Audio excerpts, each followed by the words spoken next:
तो हेलो दोस्तों, welcome back to my YouTube channel safety classes by Sohail. तो दोस्तों, आज हम बात करने वाले हैं स्कार्फ फोल्डिंग के बारे में। यानी कि इस स्कार्फ फोल्डिंग के बारे में हम आज आप लोगों को डिटेल में बताने वाले हैं कि इस स्कार्फ फोल्डिंग में क्या क्या हज़ार्ड्स होते हैं और इस स्कार्फ फोल्डिंग में जो हज़ार्ड्स होते हैं उसका हम क्या क्या प्रिकॉशन लेंगे और इसका टाइप ऑफ हज़ार्ड यानी कि हज़ार्ड कितने प्रकार के होते हैं। तो दोस्तों, आइए वीडियो को स्टार्ट करते हैं। हाँ, तो आज हम बात करने वाले हैं स्कार्फ फोल्ड के बारे में। यानी कि स्कार्फ फोल्ड हम किसे कहते हैं। तो देखिए, स्कार्फ फोल्ड किसे कहते हैं। तो स्कार्फ फोल्ड एक टेम्पोररी प्लेटफॉर्म है जिसका हम यूज़ करते हैं मैन मटेरियल और टूल्स के सपोर्ट करने के लिए। जब भी हम ग्राउंड से 1.8 मीटर से ऊपर मेंटेनेंस का काम या कोई कंस्ट्रक्शन का काम करते हैं तब हम स्कार्फ फोल्ड का यूज़ करते हैं। तो समझ गए होंगे कि स्कार्फ फोल्ड हम किसे कहते हैं। आइए अब हम बात करते हैं इसके हज़ार्ड के बारे में। यानी कि स्कार्फ फोल्ड पे काम करने के दौरान आपको क्या क्या हज़ार्ड हो सकती है। तो देखिए, आपको क्या क्या हज़ार्ड हो सकती है। नंबर 1 है फॉल ऑफ पर्सन, यानी कि किसी भी इंसान को गिर जाना, फॉल ऑफ पर्सन। नंबर 2 है फॉल ऑफ मटेरियल, यानी कि किसी भी सामान या कोई भी मटेरियल को गिर जाना। नंबर 3 में है क्लैप्स ऑफ स्कार्फ फोल्ड, यानी कि स्कार्फ फोल्ड ये आपको जो ध जाता है, अच्छी तरह से मिट्टी सॉइल नहीं रहती है तो वो भी आपको अच्छी तरह से जांच करना है कि clamps of scaffold. Number 4 में है इम्प्रॉपर एक्सेस, इम्प्रॉपर एक्सेस भी एक आपका हज़ार्ड है। अब नंबर 5 में है ओवरहेड पावर लाइन, यानी कि अगर आप जब भी स्कार्फ फोल्ड लगाएं तो आप ऊपर अच्छी तरह से आप जांच कर लें, इंस्पेक्शन कर लें कोई पावर लाइन तो नहीं है। अगर आपके ऊपर कोई पावर लाइन गई है तो वो भी एक हज़ार्ड है। हाँ, तो हम हज़ार्ड के बारे में अब जान गए। आइए अब हम इसका प्रिकॉशन क्या क्या लेंगे, हम क्या क्या इस हज़ार्ड को से बचने के लिए, इस हज़ार्ड से हमको बचने के लिए क्या क्या प्रिकॉशन ले सकते हैं।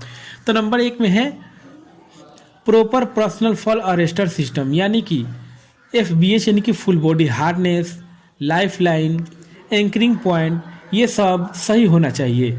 नंबर 2 में है avoid loose material on the platform, यानी कि वो आप जो भी स्कार्फ फोल्ड पे काम करें तो वहाँ पे लूज मटेरियल नहीं रखेंगे। नंबर 3 में है adequate guard rail system, guard rail system जिसमें top rail, mid rail, toe board, ये वो प्रॉपर होना चाहिए, ये जो है प्रॉपर होना चाहिए। नंबर 4 में है use sound and standard material and ground should be strong, यानी कि जो भी आप मटेरियल आप यूज कर रहे हैं वो सही और स्ट्रॉन्ग होना चाहिए और स्टैंडर्ड होना चाहिए, और जो आपका ग्राउंड है वो इतना स्ट्रॉन्ग हो जो स्कार्फ फोल्ड का लोड है उसे संभाल सके। अब नंबर 5 में है engage competent person and provide training, यानी कि जो भी आप इरेक्शन का वर्क कर रहे हैं, स्कार्फ फोल्डिंग का या डिसमेंटल का, वहाँ पर कॉम्पिटेंट पर्सन को इंगेज करना है और उन सभी को ट्रेनिंग प्रोवाइड करना है। अब नंबर 6 में है प्रॉपर एक्सेस एंड एग्रेस भी होना चाहिए। अब नंबर 7 में है आपका maintain sufficient space for power lines, यानी कि जो भी ओवरहेड पावर लाइन्स हैं उसे पर्याप्त दूरी बनाए रखना है। अब आइए जानते हैं कि स्कार्फ फोल्ड कितने प्रकार के होते हैं, यानी कि टाइप ऑफ स्कार्फ फोल्ड, यानी कि 7 type of scarf fold. Scarf fold 7 प्रकार के होते हैं। नंबर 1 में होता है इंडिपेंडेंट स्कार्फ फोल्ड। नंबर 2 में है बर्डकेज स्कार्फ फोल्ड। नंबर 3 में है कैंटिलीवर स्कार्फ फोल्ड। नंबर 4 में है हैंगिंग या सस्पेंडेड स्कार्फ फोल्ड, यानी इसको हम लोग सस्पेंडेड स्कार्फ फोल्ड भी कहते हैं। नंबर 5 में है mobile tower scarf fold. Number 6 में है पेटेंटेड स्कार्फ फोल्ड और नंबर 7 में है ट्रेस्टल स्कार्फ फोल्ड। अब आइए हम जानते हैं नंबर 1 यानी कि इंडिपेंडेंट स्कार्फ फोल्ड के बारे में। ये इंडिपेंडेंट स्कार्फ फोल्ड कैसा होता है, तो आइए जानते हैं इसके बारे में। यानी कि जब भी कोई स्कार्फ फोल्ड हो जिसमें सिर्फ 2 स्टैंडर्ड लगे हुए हों या 2 वर्टिकल स्टैंडर्ड लगे हुए हो, उसके सपोर्ट के लिए साइड में आप और वर्टिकल स्टैंडर्ड लगा सकते हैं, लेकिन उसके ऊपर आप एक भी स्टैंडर्ड नहीं लगा सकते हैं। तो वैसे स्कार्फ फोल्ड को इंडिपेंडेंट स्कार्फ फोल्ड कहते हैं। या जो कोई भी स्काफ फोल्ड में दो वर्टिकल स्टैंडर्ड है और वो दो वर्टिकल स्टैंडर्ड के बदौलत जो पूरी स्काफ फोल्ड है वो इंडिपेंडेंट है, जो आगे में एक्सटेंड हो सकती है, हो रही है, उसे इंडिपेंडेंट स्काफोल्ड कहते हैं। तो समझ गए होंगे आप लोग कि इंडिपेंडेंट स्काफोल्ड किसे कहते हैं। अब आइए जानते हैं नंबर 2 के बारे में, यानी कि बर्डकेज स्काफोल्ड हम किसे कहते हैं। तो बर्डकेज का स्काफोल्ड यानी कि दो एक्सटेंडर के अलावा और उसमें एडिशनल एक्सटेंडर होते हैं तो उसे बर्डकेज स्काफोल्ड कहते हैं। यानी कि बर्डकेज स्काफोल्ड में दो वर्टिकल एक्सटेंडर के अलावा और भी एक्सटेंडर होते हैं, भले 3 हो, 4 हो या 5 हो आदि, तो उसको हम लोग बर्डकेज स्काफोल्ड कहते हैं। तो जान गए होंगे आप लोग कि बर्डकेज स्काफोल्ड किसे कहते हैं। आइए नंबर 3 में हम लोग जानते हैं कि कैंटिलीवर स्काफोल्ड किसे कहते हैं। ये जो स्काफोल्ड होते हैं वो ग्राउंड लेवल से नहीं होते हैं, बल्कि जो स्काफोल्ड पहले से हैं उसी स्काफोल्ड पर इस स्काफोल्ड को लगाया जाता है। यानी कि कैंटिलीवर स्काफोल्ड का जो सपोर्ट होता है वो ग्राउंड लेवल पे नहीं होता है, बल्कि इसका सपोर्ट किसी और स्काफोल्ड पे होता है। तो वैसे स्काफोल्ड को कैंटिलीवर स्काफोल्ड कहते हैं। तो समझ के होंगे कि कैंटिलीवर स्काफोल्ड हम किसे कहते हैं। आइए अब हम जानते हैं हैंगिंग स्काफोल्ड के बारे में।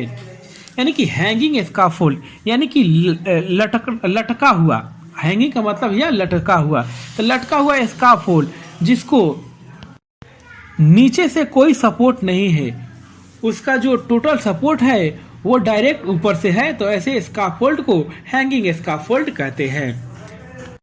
आइए अब हम लोग जानते हैं मोबाइल टावर स्काफोल्ड के बारे में। तो जानते हैं मोबाइल टावर स्काफोल्ड हम किसे कहते हैं। तो मोबाइल टावर स्काफोल्ड जो है वो एक जगह से दूसरी जगह मूव करने के लिए बनाया जाता है, जिसका इस्तेमाल ज़्यादातर लोअर हाइट में किया जाता है, यानी 3 मीटर, 4 मीटर, 5 मीटर या 6 मीटर की हाइट में यूज किया जाता है। अगर इतने हाइट का कोई भी काम हो तो उसके लिए मोबाइल टावर स्काफोल्ड का यूज किया जाता है, क्योंकि यह एक जगह से दूसरी जगह मूव भी होता है। मोबाइल टावर स्काफोल्ड में नीचे में व्हील लगाया जाता है और उस व्हील के जरिए आप आसानी से एक जगह से दूसरी जगह ले जा सकते हैं। तो ऐसे स्काफोल्ड को मोबाइल टावर स्काफोल्ड कहते हैं। तो आइए हम लोग जानते हैं नेक्स्ट पैटेंटेड स्काफोल्ड। यानी कि पैटेंटेड स्काफोल्ड जो है वो फुल्ली स्टील से बना होता है, जिसमें स्पेशल कपलिंग और फ्रेम्स होते हैं। और ये स्काफोल्ड है, ये रेडीमेड स्काफोल्ड आते हैं जो मार्केट में भी आपको अवेलेबल मिल जाएगी। इस टाइप के स्काफोल्ड में ब्रैकेट्स होते हैं और उस ब्रैकेट्स के ऊपर आप वर्किंग प्लेटफॉर्म जो है इजीली फॉर्म कर सकते हैं। और ये जो वर्किंग प्लेटफॉर्म है ये एडजस्टेबल होता है, यानी कि इजीली जिस रिक्वायर्ड लेवल पे आपको काम करना है वहाँ उसको एडजस्ट कर सकते हैं। तो वैसे स्काफोल्ड को पैटेंटेड स्काफोल्ड कहते हैं। तो आइए अब हम जानते हैं नेक्स्ट ट्रेस्टल स्काफोल्ड के बारे में। तो इस टाइप के जो भी स्काफोल्ड होते हैं उस स्काफोल्डिंग का जो वर्किंग प्लेटफॉर्म है उसको सपोर्ट दिया हुआ रहता है ट्रैक वार्ड से या फिर लेडर सीरीज से, और जो ट्रैक वार्ड या लेडर है वो है मूवेबल होते हैं।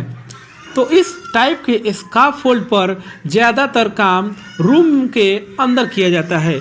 तो वैसे स्काफोल्ड को ट्रेस्टल स्काफोल्ड कहते हैं। तो दोस्तों समझ गए होंगे कि स्काफोल्ड कितने प्रकार के होते हैं और कितने टाइप के होते हैं, आसानी से समझ गए।